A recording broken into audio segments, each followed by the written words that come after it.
یمن میں جو کنگ ہوتے تھے ان کو تبا کہا جاتا تھا، اور جو اس زمانے کا سب سے پہلا کنگ تھا اس کو تبا اول کہتے تھے۔ تبا اول بہت بڑا بادشاہ تھا، مسلمان تو تھا نہیں، ایمان تو لایا نہیں تھا، مگر تبا اول کا پلان یہ تھا کہ اس نے ایک بہت بڑا لشکر بنایا۔ اچھا، اس لشکر میں اس نے پلان یہ کیا کہ اس کے پاس 1,13,000 پیدل چلنے والے تھے اور 1,30,000 کے قریب گھوڑا چلانے والے، گھڑ سوار، horse rider. Try to imagine کتنا بڑا اس کا جلوس تھا، کتنا بڑا لشکر تھا۔ وہ اپنے پورے لشکر کو لے کر اس نے پوری دنیا کو ٹریول کرنے کا پلان کیا۔ اچھا، وہ جس شہر میں جاتا سارے شہر کے لوگ باہر آ جاتے، ڈر بھی جاتے، روب میں بھی آ جاتے کہ اتنا بڑا جلوس لے کر ہی آیا ہے، اس کا استقبال بھی کرتے، اور ہر شہر سے وہ 10 اسکالرز، ان کے 10 علماء اپنے ساتھ لے جاتا۔ اتنا لانگ ٹرپ ہو گیا کہ اس کے پاس 4,000 علماء ہو گئے۔ اب انڈرسٹینڈ کریں کہ کتنے شہروں میں وہ گیا ہوگا، 4,000 علماء جمع ہو گئے۔ اب وہ ٹریول کرتے کرتے کرتے مکہ پاک پہنچا۔ اچھا، مکے جب وہ انٹر ہوا تو مکے کے لوگوں نے کوئی اس کو رسپیکٹ نہیں دی، کوئی اس کا استقبال نہیں کیا، اور کوئی جناب اس کا کوئی روب بھی نہیں پڑا۔ تو اس نے اپنے وزیروں کو بلایا کہ یہ کیسے لوگ ہیں، یہ شہر کیسا شہر ہے، نو بڈی کوئی استقبال بھی نہیں ہوا، کوئی ہمارا روب بھی نہیں ہے، کوئی دبدبا بھی نہیں ہے، ٹیک کیئر بھی نہیں کیا انہوں نے ہمیں۔ تو اس کے وزیروں نے بتایا کہ بات یہ ہے کہ یہ مکے والے جو ہے نا، ان کے پاس ایک بہت کمال کی عمارت ہے جس کو یہ کعبہ کہتے ہیں، اور یہ کعبے کا طواف کرتے ہیں۔ کعبے میں انہوں نے بت رکھے ہوئے ہیں۔ آپ کو یاد ہوگا کہ نبی پاک کی آمد سے پہلے کعبے میں تو بت تھے، تو یہ کعبے کی رسپیکٹ کرتے ہیں، باقی کسی کو گھاس واس نہیں ڈالتے۔ تو بڑا کر رو فر والا کنگ تھا، اتنا بڑا لشکر تھا، اس نے کہتا اچھا ایسی بات ہے تو میں کعبے کو ہی گرا دیتا ہوں، کعبہ ہی ڈیمولش ہو جائے گا تو یہ کس کا طواف کریں گے، پھر یہ سب میرے پاس آ جائیں گے۔ تو اس نے ابھی پلاننگ کی، صرف سوچا، رات اس کے سر میں سیویئر پین شروع ہو گیا، خطرناک قسم کا درد سر۔ اس کی آنکھوں سے، اس کے کان سے اور اس کے ناک سے پانی نکلنے لگا، اور وہ اتنا بدبودار پانی تھا کہ کوئی قریب بھی نہ بیٹھ سکے، اتنا پریشان۔ اچھا، لشکر میں ڈاکٹر بھی تھے، ڈاکٹر بلائے گئے، طبیب آئے، بڑے بڑے علاج کیے، کوئی فرق نہ پڑے، 2-3 دن نکل گئے، تکلیف ختم ہی نہ ہو۔ تو ایک جو ڈاکٹر تھا، جو سب سے بڑا ڈاکٹر تھا، اس نے کہا دیکھیں یہ معاملہ جو ہے نا، مجھے آپ کی بیماری کا نہیں لگ رہا، یہ کوئی آسمانی معاملہ ہے، آپ کسی عالم سے پوچھیے۔ تو انہوں نے اپنے لشکر میں جو سب سے بڑے عالم تھے ان کو بلایا کہ آپ چیک کریں معاملہ کیا ہے۔ تو انہوں نے کہا یہ بتاؤ کہ تم نے کوئی غلط خیال تو نہیں کیا اس شہر کے بارے میں، یہاں کے رہنے والوں کے بارے میں؟ اس نے کہا ہاں، میں نے تو پلان کیا تھا کہ کعبہ گرا دوں گا، یہاں کے مردوں کو قتل کر دوں گا، عورتوں اور بچوں کو قیدی بنا لوں گا۔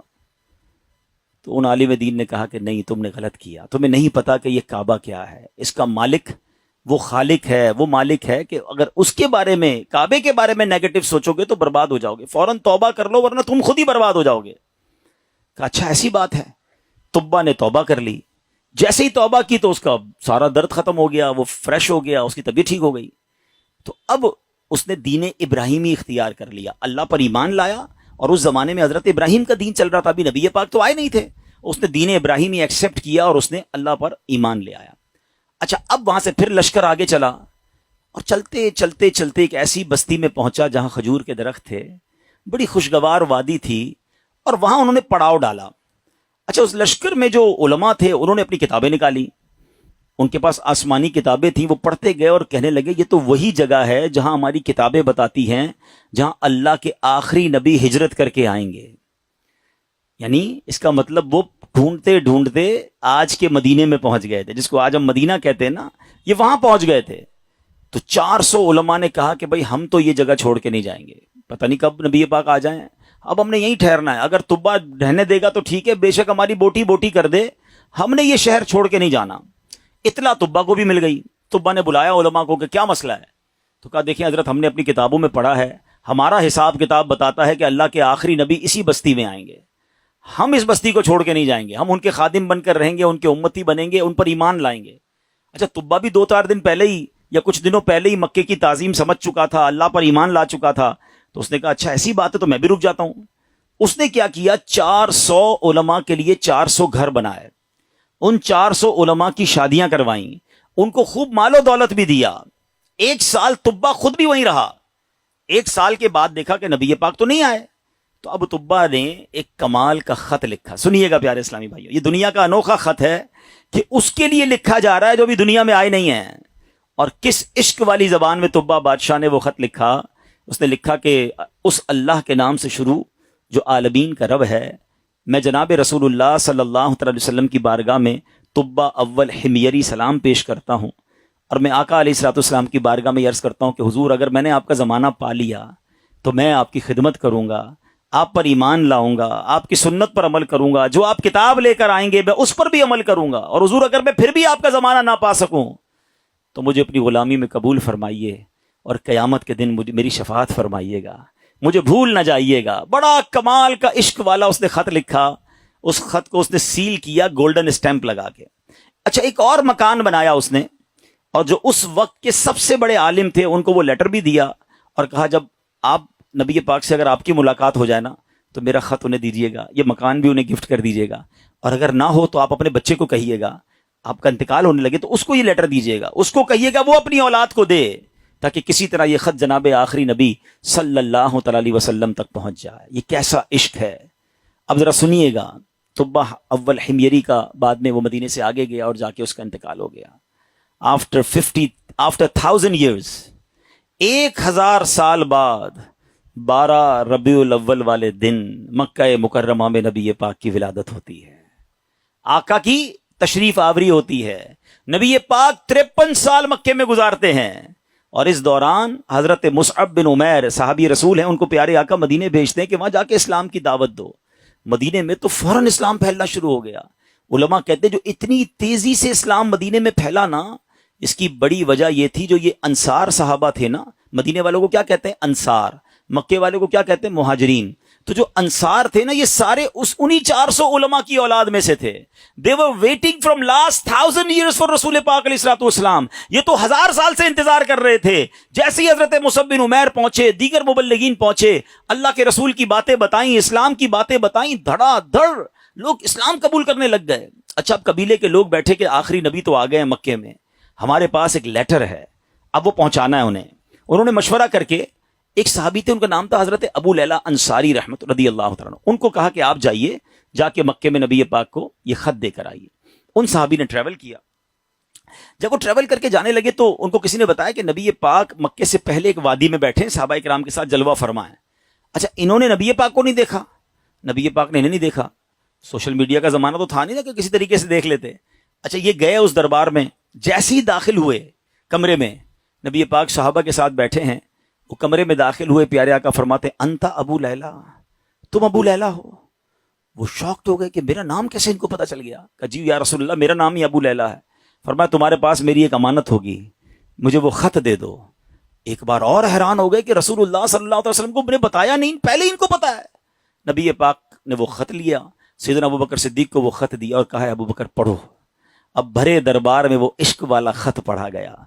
طبا اول حمیری کا وہ عشق کی جو لیٹر تھا وہ پڑھ کر سنایا گیا کہ حضور میں آپ کا امتی, میں آپ کا غلام, مجھے قیامت کے دن بھولیے گا نہیں. اگر آپ کا زمانہ پایا تو آپ کی خدمت کروں گا, زمانہ نہ پا سکا تو پھر بھی میں آپ کا غلام ہوں. اللہ اکبر. نبی پاک نے جب خط سنا نا تو پتہ کیا فرمایا؟ مرحباً اخ الصالح, مرحباً اخ الصالح, میرے نیک بھائی کو مرحبا ہو, نیک بھائی کو مرحبا ہو. پیارے آقا علیہ الصلوۃ والسلام نے اس بادشاہ کو نیک بھائی کہہ کر پکارا. اچھا, اب ابو لیلہ انصاری تو حیران پریشان, نبی پاک پر کلمہ پڑھا, مسلمان ہوئے کہ ان کو مجھ سے پہلے پتا ہے کہ یہ میرے دل میں کیا ہے اور میں کیا لے کر آیا ہوں. واپس گئے, اپنے شہر والوں کو بتایا کہ بھائی میں تو ان سے مل کر آیا ہوں جو تو غیب کی خبریں دیتے ہیں.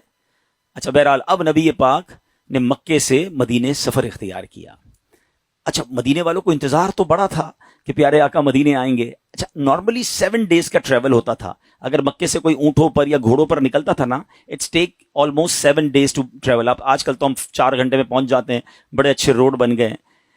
اب نبی پاک جب روانہ ہوئے تو وہ نیوز مل گئی مدینے والوں کو, لیکن آپ کو پتا ہے کہ وہ ہجرت کا سفر اب نارمل سفر تھا, نارمل سفر نہیں تھا. بڑے پرابلمز تھے, بڑے ہرڈلز تھے. 3 دن 3 راتیں تو نبی پاک کو غار ثور میں رہنا پڑا. راستے میں مکے کے لوگ انٹرسپٹ کرنے پہنچے ہوئے تھے. تو اب مدینے والے سمجھ رہے تھے کہ 7ویں دن نبی پاک آ جائیں گے. وہ ڈیلی مدینے کے گیٹ پہ جا کے کھڑے ہو جاتے کہ نبی پاک آ جائیں گے. صبح جاتے, ویٹ کرتے, دوپہر ہوتی تو واپس آ جاتے. اگلے دن پھر صبح جا کے کھڑے ہو جاتے. روز استقبال کی تیاریاں ہیں. اچھا آپ کو معلوم ہے نبی پاک علیہ الصلوۃ والسلام کس دن مدینے میں داخل ہوئے؟ کافی دن لگے، مگر سرور کائنات صلی اللہ تعالی علیہ وسلم جس دن مدینہ منورہ میں صحابہ کے جھرمٹ میں داخل ہوئے نا، وہ دن 12 ربیع الاول کا دن تھا۔ ہاں وہ دن بھی برتھ ڈے آف رسول پاک علیہ الصلوۃ والسلام تھا۔ سبحان اللہ، اللہ کی شان دیکھیں کہ ربیع الاول کا 12 ربیع الاول کا جو جلوس ہے، کچھ لوگوں کو کنفیوژن ہوتی ہے۔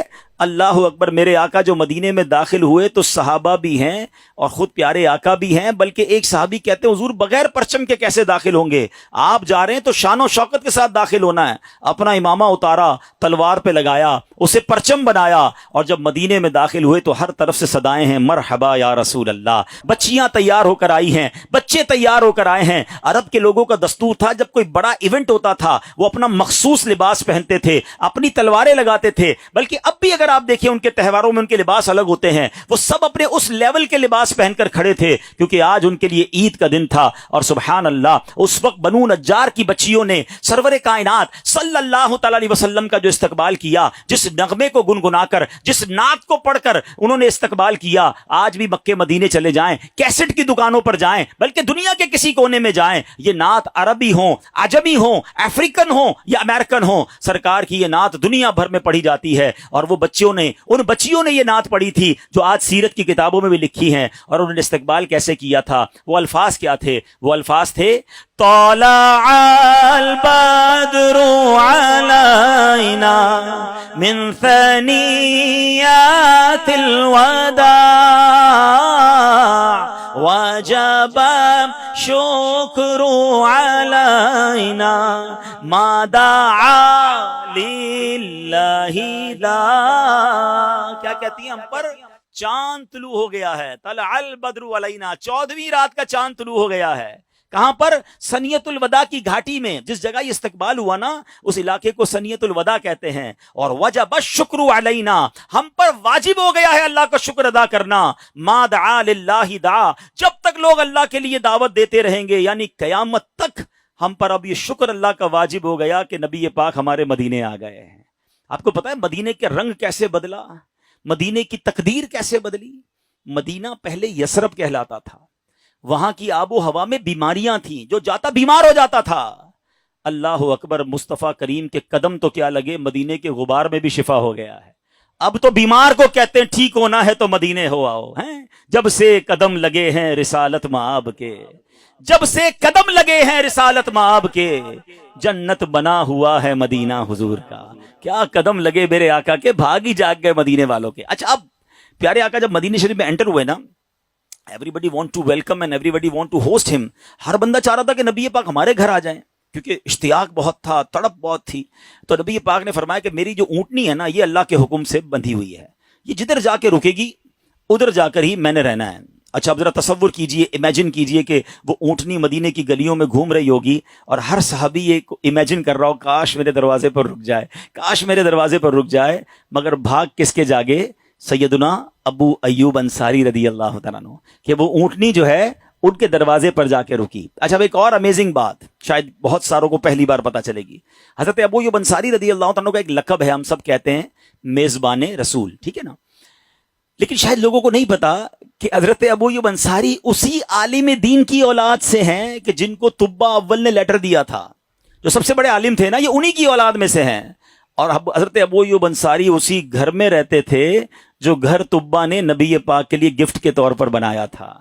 گویا مطلب یہ بنا کہ یہ گھر نبی پاک کا ہی تھا، حضرت ابو ایوب انصاری اس کو ٹیک کیئر کر رہے تھے۔ آقا کسی کے مہمان نہ بنے، بلکہ سچی بات یہ ہے کہ میزبان نبی پاک تھے، مہمان ابو ایوب انصاری تھے۔ اور یہ کیسے ہو سکتا ہے کہ نبی پاک جن کے صدقے یہ کائنات بنی ہے؟ امام عشق و محبت اعلیٰ حضرت بڑا کمال کا شعر لکھتے ہیں، آپ فرماتے حضور یہ کائنات جب آپ کے لیے بنی ہے، آپ کی وجہ سے بنی ہے، تو پھر سارا زمانہ تو اس میں مہمان ہوا نا، اصل میزبان تو آپ ہیں۔ آپ کہتے ہیں آسماں خان زمین خان زمانہ مہمان، آسماں خان زمین خان زمانہ مہمان، صاحب خان نالا کب کس کا ہے تیرا تیرا صاحب خواہ نالا کب کس کا ہے تیرا. اب یہ عشق والی داستان سیکھنے کو کیا مل رہا ہے کہ یہ شان ہے میرے مصطفیٰ کی کہ دنیا میں آئے نہیں ہیں مگر چاہنے والے موجود ہیں, دیوانے موجود ہیں, سرکار پر سب کچھ نچھاور کرنے والے موجود ہیں. جبھی تو شاعر کہتے ہیں ایک میں ہی نہیں ان پر قربان زمانہ ہے, جو رب دو عالم کا محبوب یگانہ ہے.